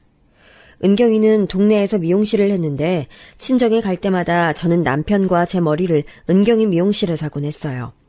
사실 실력은 좋지 않았는데 친구니까 매출을 올려주려고 그랬답니다. 남편이 유머 감각이 좋아 은경이를 볼 때마다 재밌게 해주니까 은경이는 저에게 남편과 자주 찾아오라고 그러기도 했고요. 제 친구들과 잘 지내는 남편을 보며 저도 시댁 식구들에게 더 잘해야지 생각해서 시동생과 시부모님을 더 챙기기도 했습니다. 심지어 저는 시동생이 사고쳐서 빚이 생겼을 때 그것까지 갚아주기도 했어요. 시동생 보고 나가서 생산적인 일을 하라 했더니 나가서 무슨 도박 같은 거에 빠졌더라고요. 그때도 남편은 화가 나서 뭐 하는 거냐고 화를 냈는데 이번 한 번만 도와주면 다시는 안 한다길래 제가 갚아줬더니 사람은 고쳐 쓰는 게 아니라는 말을 뼈저리게 알게 됐습니다. 더 높은 금액의 빚을 가지고 나타난 시동생을 보며 저는 할 말을 잃었고 남편도 이젠 안 되겠는지 나가라고 하더라고요. 시동생은 또 한 번만 봐달라고 하던데 우리 부부는 이미 지칠 대로 지쳐서 어떻게 내보내지 싶었는데 마침 그때 몸이 안 좋아서 병원에 갔더니 제가 임신했다는 사실을 알게 됐습니다. 임신 사실을 알고 그 자체로 기쁘기도 했지만 드디어 시동생을 내보낼 명분이 생겨 기쁜 마음도 들었어요. 남편과 상의 끝에 시동생을 내보내고 저는 행복하게 태교를 시작했는데 제가 입덧이 너무 심해서 가게에 잘 나가지를 못했습니다. 식당이라 음식이 가득한데 저는 음식 냄새만 맡아도 속에서 뭐가 올라오는 입덧이 임신 내내 저를 따라다녀서 살이 찌는 게 아니고 오히려 빠졌어요. 병원에서도 제가 너무 몸무게가 빠지니까 의도적으로 많이 먹으라는데 진짜 무슨 음식을 먹어도 토하거나 아예 넘기지를 못했습니다. 제가 그러니까 남편도 옆에서 걱정이 됐는지 차라리 친정에 가서 지내는 게 어떠냐고 하더라고요. 결국 부모님에게 알리고 친정에서 막달 출산 전까지 있게 됐는데 그때 진짜 남편에게 고마웠던 점이 있습니다. 경기도에서 강원도까지 상당히 먼 거리고 그때는 지금처럼 교통이 발달하지도 않던 때였잖아요. 그런데 주말마다 저를 보러 와줬어요. 부모님 옆에 있으니까 저도 마음이 편해서 조금씩 먹을 수 있었고 남편도 매주 저를 보러 오니까 입덧은 계속돼도 버틸 수 있었습니다. 남편은 저를 보러 오면 하룻밤 자고 갔는데 제가 고향에 있으니 친구들을 자주 만났는데 거기에도 꾸준히 얼굴을 비춰서 친구들이 저에게 결혼 잘했다고 하기도 했죠. 저는 남편과 가족들 그리고 고향 친구들의 도움으로 아주 건강하게 딸을 출산하게 됐습니다. 제가 하도 임신 기간을 힘들게 보내서 미숙아로 태어날까 고민했던 시간이 아까울 만큼 딸은 어디 아픈 것도 없이 너무나도 건강하게 태어나서 어찌나 기뻤는지 몰라요. 오빠와 언니 자식들은 아들이라 부모님도 제 아이가 딸이라 기뻐하셨어요. 저도 막내였는데 우리 딸까지 집에서 막내니까 내리사랑을 많이 받아 아주 밝은 성격으로 자라게 됐습니다. 그런데 한 가지 문제가 있었는데 바로 딸의 양육에 대한 문제였어요. 저와 남편은 둘 다 가게를 운영하니 아이를 제대로 봐줄 수가 없었습니다. 가게에 데리고 가자니 불을 사용해서 아이가 위험할 것 같았고 아이 정서에도 좋지 않을 것 같았죠. 그렇다고 양가 부모님의 도움을 받을 수도 없어서 고민이 많던 저는 하다못해 시동생이라도 다시 집으로 부를까 생각했답니다.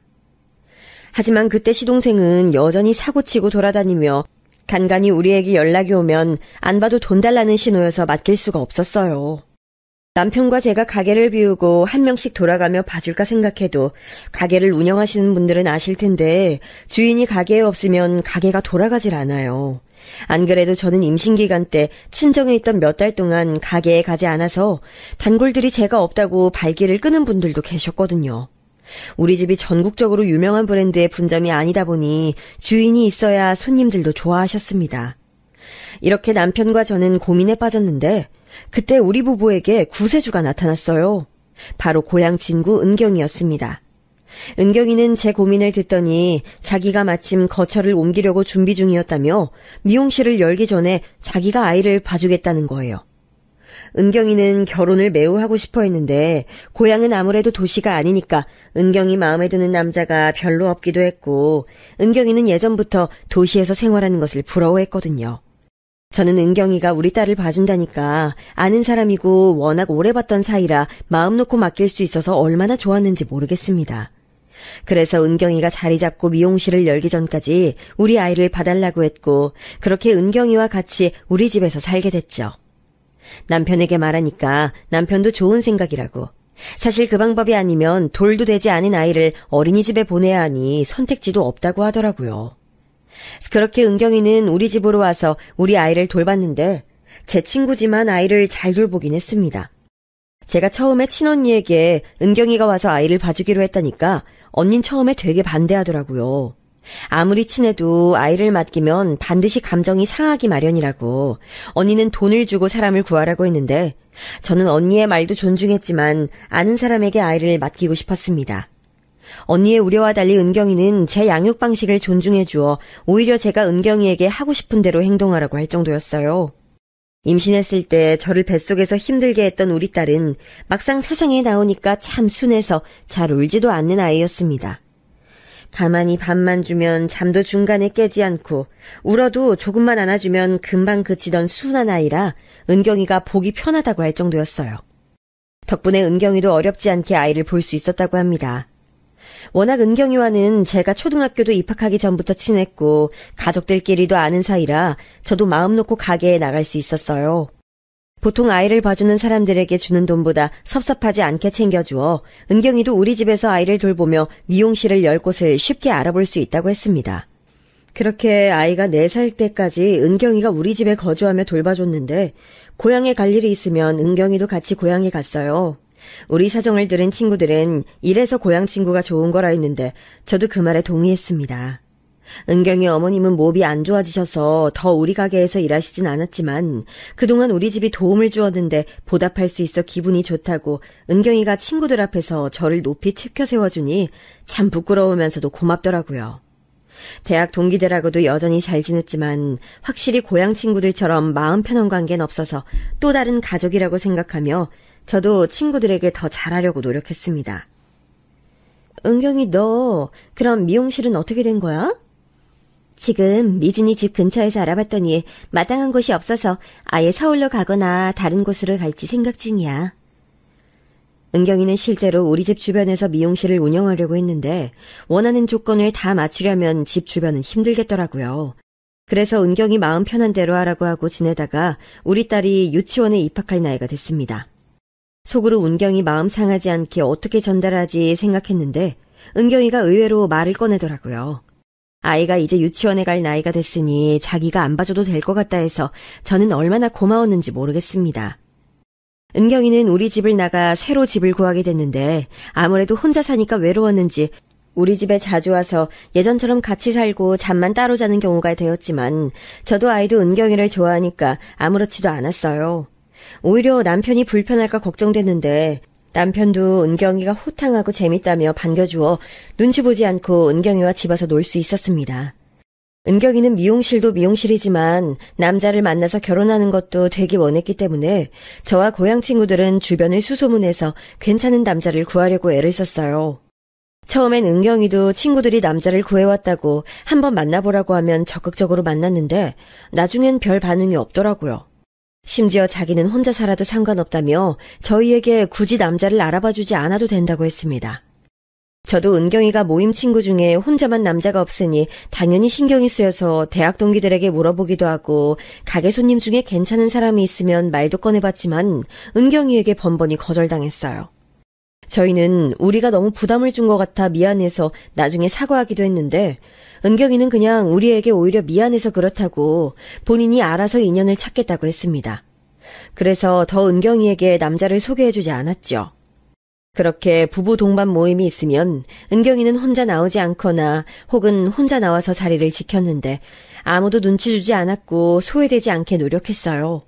어느덧 아이가 유치원도 졸업하고 초등학교에 입학했는데 그때도 은경이와 우리 부부는 가깝게 지냈습니다. 아이가 또래 아이들보다 낯을 많이 가리는데도 은경 이모라면 좋아해서 우리는 여행도 종종 같이 가고 놀이공원도 남편 없이 저와 은경이 둘이 아이를 데리고 다녀오기도 했어요. 은경이는 이제 친구를 넘어서 제 가족이나 마찬가지였죠. 오히려 진짜 가족인 시동생보다 은경이가 훨씬 더 믿을만 했습니다. 시동생은 살면서 지금까지도 종종 사고를 쳤는데 사람이 나쁜 심성이 있다기보단 너무 사람을 잘 믿어서 바보처럼 당하고 사는 경우가 대부분이었어요.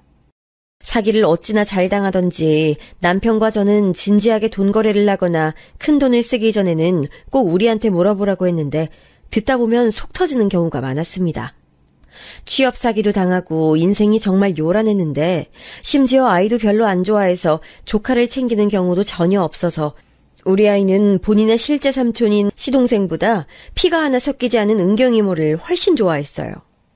아이가 초등학교에 입학하고 나서는 시어머니가 오래 병마와 싸우다 돌아가셨는데 그때 남편이 정말 많이 힘들어했습니다. 그래서 저도 옆에서 많이 의지가 될 수 있게 노력했고 우리 친정에서도 남편을 많이 돌봐줬어요. 가게에 나오지 않아도 되니 마음을 추스르라고 했고 남편은 실제로 머리를 비우겠다고 일주일 정도 고향에서 올라오지 않았습니다. 그렇게 집안에 크고 작은 대소사가 있었고 아이가 초등학교 3학년이 되었을 때였는데 어느 날 은경이가 저를 혼자 조심스럽게 찾아왔어요. 바로 그 주 주말에 같이 고향에 가기로 했는데 저를 찾아와서 혹시 무슨 일이 있냐고 했더니 은경이는 저에게 귓속말로 속삭였습니다. 미진아, 나 결혼하는데 도와줄 수 있어? 뭐라고? 결혼? 갑자기 그게 무슨 소리야? 너무 놀라서 큰 소리를 냈더니 은경이는 손으로 제 입을 막더니 쉿 하더라고요. 저는 진짜 난데없이 갑자기 결혼한다니까 너무 놀라기도 했고 무엇보다 기뻐서 어쩔 줄 몰랐습니다. 아니, 야 진짜 너무 축하해. 어디서 만난 거야? 누구야? 소개 먼저 해줘. 진짜 대박이다. 아직 부끄러워서 말해줄게. 그런데 내가 나이도 있으니 밝히는 게 쉽지 않아서 그러는데 애들한텐 비밀로 해줄 수 있어? 알겠어. 걱정하지 마. 아무한테도 알리지 않을게. 나만 믿어. 은경이는 늦게 하는 결혼이니 신중히 하고 싶다며 저에게만 알려준다고 했습니다. 저는 그 말을 듣고 은경이가 저를 신뢰하는 것이 느껴져서 얼마나 고마웠는지 몰라요.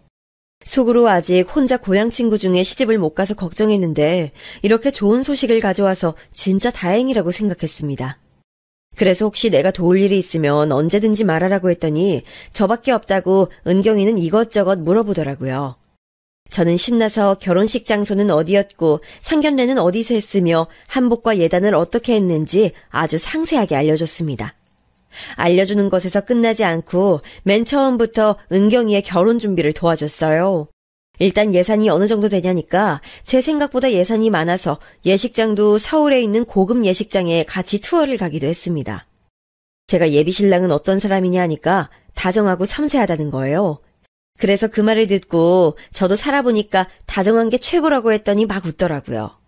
확실히 결혼 준비를 하는 은경이를 보니 표정도 훨씬 밝아지고 설레해서 옆에서 보는 저도 기분이 좋았습니다.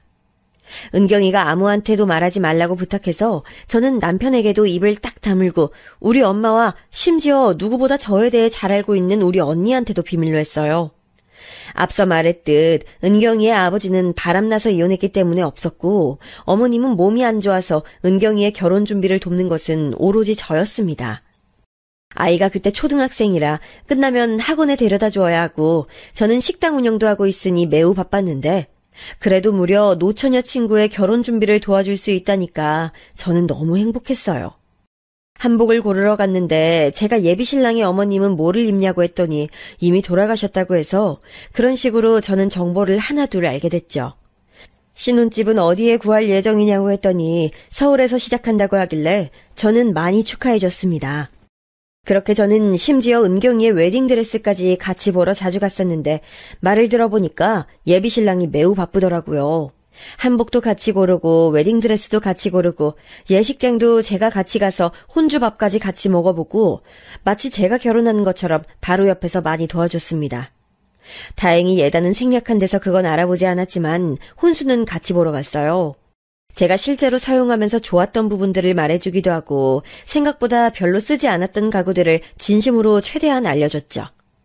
그러다 보니 어느덧 청첩장을 준비할 때가 되어 제가 이제 예비 신랑을 보여주냐고 하니 멋쩍게 웃었습니다. 고향 친구들에겐 언제 알려주려고? 나만 알고 있어도 되는 거야? 이제 곧 알려줘야지. 너무 놀라지 않을까 걱정이야? 뭐, 연예인이라도 되는 거야? 궁금해. 완전 다 비밀이라 아는 게 하나도 없어. 뭐라고 해야 할까? 너무 웃기다. 너도 아는 사람이야? 은경이는 제가 예비신랑에 대해 아무리 물어봐도 아무 말도 안 하거나 혹은 저도 아는 사람이라고 제 궁금증을 마구 자극하더라고요. 은경이는 저에게 청첩장을 어디서 했냐고 물었는데 제가 했던 업체가 그새 시간이 꽤 지나서 망해버렸다는 것을 알고 저는 다른 업체를 찾아서 알려줬습니다. 전혀 귀찮지 않았고 저는 마치 제 친동생처럼 은경이의 결혼을 하나부터 열까지 다 도와줬어요. 청첩장 업체에도 제가 연락해서 비용도 물어보고 언제 나오는지 견적은 어떻게 되는지 제 결혼식처럼 물어봤습니다. 결국 그 업체에서 하기로 했는데 제가 전화로 이것저것 물어봐서 그런가 저한테 청첩장 중간 수정이 완료됐다고 연락이 왔어요. 저는 결혼 당사자가 제가 아니고 다른 사람이라고 말하려다 그냥 어차피 은경이가 저에게도 알려줄 게 뻔하니 대신 찾아가겠다고 하고 업체로 찾아갔습니다. 안녕하세요. 청첩장 중간 수정 보러 왔어요. 예, 여기로 오세요. 이대로 하면 될까요? 사장님은 친절하게 저에게 청첩장을 미리 보여줬는데 저는 순간 깜짝 놀랐습니다. 왜냐하면 청첩장에 있는 신랑이 바로 제 남편이었기 때문이에요. 저는 그때까진 전혀 상황 파악을 못해서 혹시 헷갈린 건가 싶어 사장님에게 사진이 잘못 나온 것 같다고 웃으면서 말했더니 사장님은 머리를 갸우뚱하시며 저에게 맞는데요 하며 사진을 보여주셨어요. 그리고 저는 그 사진들을 보고 가게에 앉아 오열하게 됐는데 바로 사진에는 은경이와 제 남편이 세상 행복하게 웃으며 서로를 바라보고 있었습니다. 저는 아니라고 이거 잘못된 것 같다고 울며 얘기하니 사장님은 전혀 아니라고 맞다 하며 저에게 받은 사진들을 더 보여주셨어요. 당장 남편이나 은경이에게 전화해서 따지고 싶었는데 만약 그러면 아니라고 발뺌할 수도 있었고 무엇보다 현실인지 아닌지 그때는 상황 파악도 되지 않아 친언니에게 연락해서 가게로 와달라고 했습니다. 언니가 제가 울면서 제발 와달라고 하니 급하게 왔는데 언니도 그 사진들을 보고 이 잡것들 죽여버린다고 화를 내더라고요. 언니가 진심으로 화내는 것을 보니 저도 현실로 다가왔고 가슴이 너무 아파 오열했더니 심정이 터질 것 같고 머리가 너무 아파서 도저히 정신을 차릴 수가 없었습니다. 언니, 나 어떡해. 죽을 것 같아. 네가 왜 죽어? 죽더라도 저것들 죽이고 죽어. 정신 똑바로 차려. 언니는 저에게 계속 저것들을 죽여버리겠다고 옆에서 난리를 쳤고 저는 왜 하필 바람을 피워도 내 남편, 내 친구와 피웠는지 두 명이 원망스럽기 시작했어요. 그런데 제가 찾아가서 따진다니까 언니는 잠시 생각을 하더니 가만히 두 명을 지켜보자고 했습니다. 끝까지 숨길지 혹은 우리에게 뻔뻔하게 티내는지 기다리며 지켜보자고 하더라고요.